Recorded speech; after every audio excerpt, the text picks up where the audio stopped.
Sana makabalik na nga tayo sa new normal para maging mas maayos na ang ating buhay.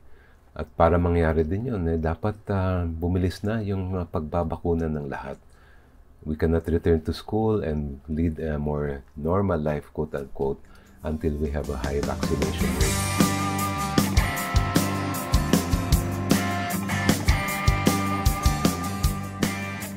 Magandang araw mga kakampi. Attorney Chel Diokno po. May tanong si Jay ng Pampanga sa ating Free Legal Help Desk. Attorney, may pinasukan po akong call center. Tapos ang sabi nila, hindi nila ako papasahurin dahil di daw po nagbayad ang client. Buong July daw po ay wala akong nakuhang sahod at hindi nila ako babayaran. Salamat Jay sa inyong tanong. Bago tayo magtuloy, mga kakampi, kailangan ko magpasalamat sa lahat ng subscribers natin sa YouTube at followers natin sa Facebook. Kung di pa kayo nagsasubscribe at nagla-like, please do so for more legal guidance. Dito sa ilalim ng pandemya, daming naapektado talaga at pati yung mga nagtatrabaho, yung dating madali lang pumasok sa mga call center, marami na rin nahihirapan ngayon. That's why I really share and sympathize with all of you. Sana makabalik na nga tayo sa new normal para maging mas maayos na ang ating buhay. At para mangyari din yun, dapat bumilis na yung pagbabakuna ng lahat. We cannot return to school and lead a more normal life, quote-unquote, until we have a high vaccination rate. Kaya panawagan ko rin na sa ating pamahalaan, bilisan na ninyo yung pagbabakuna ng lahat. Gusto niyo malaman kung tama ba yung sinabi sa inyo ng call center na pinasukan nyo na hindi daw kayo babayaran ng sahod dahil hindi daw nagbayad ang kliyente nila. Ayon sa ating batas ay hindi nila pwedeng gawin yan. Ang pagbabayad ng sahod ay nasasakupan ng Article 103 ng ating Labor Code.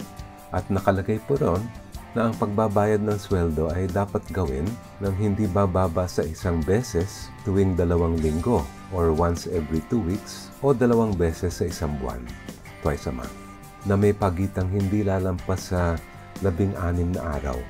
Maaari po kayo magsampa ng reklamo sa National Labor Relations Commission tungkol dito sa money claims ninyo kung siya ay lumalampas sa 5,000 piso ang halaga. Ang prosesong pong ito ay sisimulan sa pamamagitan ng Request for Assistance para sa Single Entry Approach o yung tinatawag na SENA sa kaukulang Regional Arbitration Branch ng NLRC na may sakop sa lugar ng inyong employer.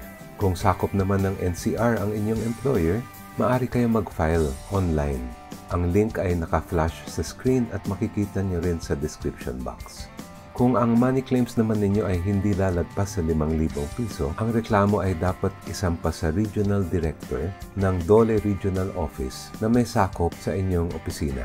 Pwede rin po ito gawing online sa sena.dole.gov.ph. Para sa mas masusing gabay ukol dito, maaaring sumangguni sa DOLE Hotline 1349. Tawagan ang angkop na DOLE Regional Office sa inyong lokasyon. Mga kakampi, kung may gusto pa kayong malaman tungkol sa batas, bukas ang ating Free Legal Help Desk. Pumunta lang kayo sa facebook.com/cheldiokno at i-click ang send message. May kakampi kayo sa batas.